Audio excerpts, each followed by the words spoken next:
Se define como la disminución anormal del número o tamaño de los glóbulos rojos que contienen la sangre o de su nivel de hemoglobina, y se ha estandarizado en la mujer con una hemoglobina menor de 12, en el hombre una hemoglobina menor de 13 y en las mujeres embarazadas cuando tienen una hemoglobina menor de 11. Respecto a la epidemiología, las anemias tienen una mayor prevalencia en las mujeres fértiles y cuando utilizan dispositivos intrauterinos, y también son comunes en los adultos mayores, entre un 2 a un 8%. La principal causa de las anemias es el déficit de fierro, y si bien el 20% de las mujeres pueden tener ferropenia, solo el 3% va a desarrollar la anemia. El síndrome anémico se presenta por distintas alteraciones en el organismo. Por disminución de la hemoglobina y vasoconstricción periférica, se va a manifestar con palidez de piel y mucosas, intolerancia al frío y calambres. Por ajustes cardiovasculares ante la anemia, puede presentar taquicardia, latido hiperdinámico, palpitaciones, soplos funcionales y dolor anginoso. Por hipoxia del sistema nervioso central, se puede presentar cefalea, mareos, visión borrosa, disminución de la capacidad de concentración, cansancio precoz y astenia, siendo un síntoma frecuente, irritabilidad e hipersomnia. Y dentro de los síntomas respiratorios puede haber disnea por acidosis y fatiga precoz de los músculos respiratorios. El hemograma es de gran utilidad. Nos permite definir el tipo de anemia, ya sea microcítica, macrocítica, normocítica, nos puede mostrar la respuesta medular mediante los reticulocitos y además nos permite descubrir si existen otras citopenias, como leucopenia, menos de 4.000, siempre evaluando el diferencial, y la presencia de trombocitopenia con menos de 100.000 plaquetas. Además nos permite ver las características del frotis para darnos más información acerca de la anemia. El índice reticulocitario se calcula mediante la evaluación del hematogrito real partido por el hematogrito ideal, y esto multiplicado por el porcentaje de reticulocitos presentes en el hemograma. A partir de eso podemos dividir las anemias en hiporregenerativas con un índice reticulocitario menor de 2 y regenerativas con un índice reticulocitario mayor de 3. Las anemias hiporregenerativas a su vez pueden ser separadas en normocíticas, microcíticas y macrocíticas de acuerdo a las características del volumen corpuscular y en la CHCM. Dentro de las normocíticas, las causas más comunes son por daño de la médula ósea, ya sea aplasia, infiltración o fibrosis, y también pueden producirse por disminución del estímulo de proliferar glóbulos rojos mediante procesos inflamatorios, insuficiencia renal por déficit de eritropoyetina y enfermedades endocrinas en el contexto de enfermedades crónicas. Las anemias microcíticas son característicamente la anemia ferropriva, pero además pueden presentar como una anemia microcítica las talasemias, las anemias sideroblásticas y las anemias de enfermedad crónica. Y las anemias macrocíticas son clásicamente la anemia megaloblástica por déficit de vitamina B12, de folato o también producidos por consumo de alcohol y drogas. También puede haber anemia macrocítica en pacientes con insuficiencia hepática, mielodisplasias e hipotiroidismo. Las anemias regenerativas con el índice reticulocitario mayor a 3 se pueden producir principalmente por secuestro de glóbulos rojos, hemorragias y hemólisis. Las anemias microcíticas e hipocromas se caracterizan por presentar un volumen corpuscular menor de 80 y la más frecuente es por déficit de hierro. En la anamnesis es importante recabar antecedentes que expliquen esta pérdida de fierro, como las características de las menstruaciones, su duración, la cantidad, embarazo, antecedentes de hemorragias digestivas, melena, hematemesis y sangrados de otras partes como epistaxis, gingivorragia. También buscar rígidamente si el paciente presenta pica. Además, es importante evaluar la falta de ingesta de carne, por ejemplo en pacientes veganos o vegetarianos. Y también descartar que no haya una falta de la absorción de hierro, dado el antecedente de alguna cirugía bariátrica o una enfermedad celíaca. Al examen físico se puede pesquisar coilonychia y cheilitis, y lo importante que no es necesario pedir una cinética de fierro a todos los pacientes, porque si hay un proceso inflamatorio, la ferritina también puede salir alterada. Si es que no la hay, nos da muchísimo valor y solamente con este examen y no con la cinética de fierro completa podemos evaluar y confirmar el diagnóstico de ferropenia. El manejo de las anemias ferroprivas consiste principalmente en dos partes: el estudio de las pérdidas y el aporte de fierro. En el estudio de las pérdidas tenemos que considerar una evaluación ginecológica, el uso de anticonceptivos orales para disminuir la cantidad de menstruación, buscar test de hemorragia oculta en caso de que se sospeche una hemorragia digestiva, eventualmente complementando con una endoscopía, una colonoscopía y, si es que ambas salen negativas, una enteroscopía si se mantiene una sospecha alta. Y el aporte de fierro se hace principalmente a través de sulfato ferroso y fumarato ferroso. Respecto al fierro, el sulfato ferroso de 200 miligramos, el comprimido habitual, aporta 40 miligramos de hierro elemental.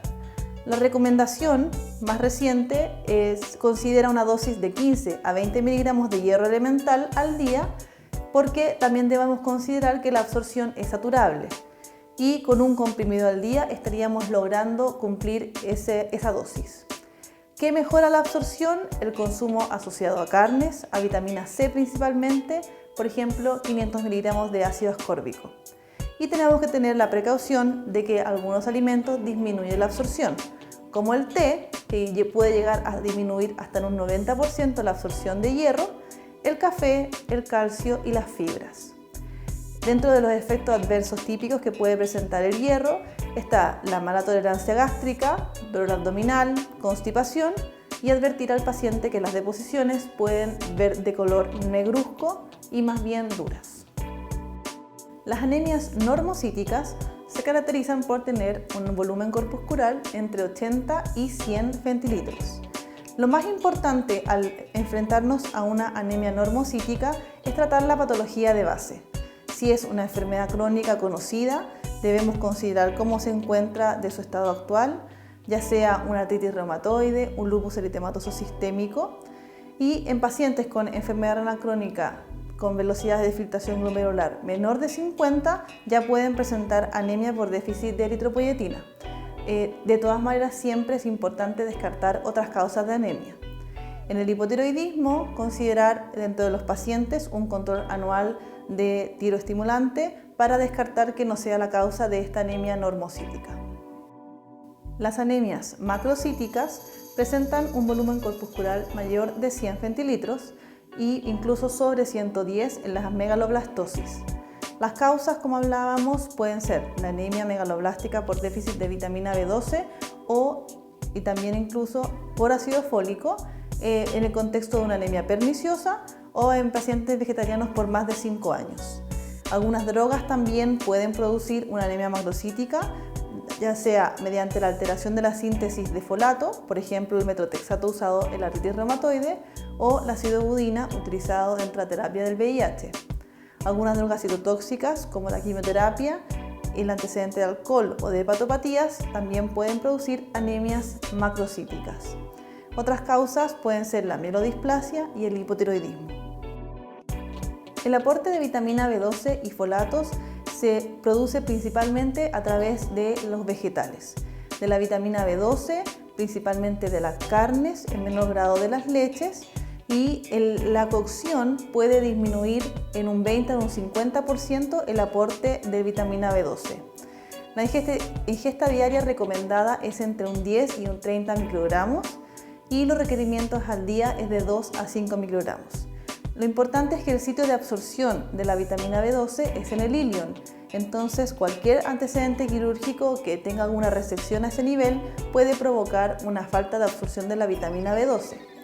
Los depósitos pueden durar de 2 a 4 años. Y el ácido fólico principalmente se encuentra en los vegetales y en menor grado en la carne y en las leches. También la cocción va a disminuir la disponibilidad del ácido fólico y la ingesta diaria recomendada son 400 microgramos. La absorción del ácido fólico se produce a nivel de duodeno y yeyuno y los depósitos pueden durar hasta 4 meses. La anemia megaloblástica se asocia a una clínica que puede ser por los síntomas de la anemia, pero además la presencia de neuropatía, trastornos motores por alteraciones de los cordones posteriores por el déficit de vitamina B12, trastornos psiquiátricos como el síndrome de fatiga crónica e incluso cuadros de demencia. Puede asociarse a glositis dolorosa y siempre recabar la historia de gastritis crónicas o endoscopías previas con diagnósticos de gastritis atróficas recurrentes. Lo ideal siempre es medir niveles de vitamina B12. No se recomienda la medición habitual de niveles de ácido. El tratamiento del déficit de vitamina B12 específicamente se diferencia si el paciente tiene o no afectación neurológica. Si es que no hay afectación neurológica, la recomendación es ocupar hidroxicobalamina 1000 unidades por vía intramuscular 3 veces a la semana por 2 semanas. Luego de eso evaluamos la respuesta reticulocitaria de 7 a 10 días si tenemos además un adecuado nivel de ácido fólico y de hierro. Dentro de las reacciones adversas asociadas a la hidroxicobalamina podemos presentar picazón, exantema, escalofríos, fiebre, bochornos, náuseas, mareos e incluso anafilaxia por cobalto. Si el paciente tiene afectación neurológica, la recomendación es ocupar la hidroxicobalamina de 1000 unidades intramuscular en días alternos hasta la resolución de los síntomas, que habitualmente ocurre dentro de 3 semanas. Evaluamos la respuesta reticulocitaria de 7 a 10 días y se mantiene con una dosis de hidroxicobalamina de 1000 unidades cada 2 meses. La cobalamina vía oral no se recomienda en la anemia perniciosa, ya que no se va a poder absorber. Sí es importante que se pueda ocupar en pacientes que requieran mantención o en la corrección de niveles subóptimos en pacientes asintomáticos. La cianocobalamina o hidroxicobalamina se puede encontrar como cianocobalamina de 1000 microgramos, de 100 microgramos y también como marca Neurobionta en comprimidos que tienen la combinación de vitamina B1, B6 y B12 y la Neurobionta Duo inyectable que puede ir en dosis de 1000, 5000 y 10000 unidades. La Doloneurobionta además se asocia a diclofenac. El tratamiento del déficit de ácido fólico principalmente depende de la causa de base. En el caso de la dieta insuficiente, el embarazo o el uso de antiepilépticos, la recomendación es ocupar 5 miligramos de ácido fólico al día por 4 meses.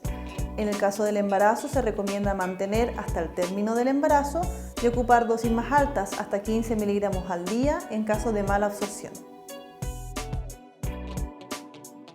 En resumen, cuando nos enfrentamos a un paciente con una anemia, es importante primero recabar bien la anamnesis y el examen físico.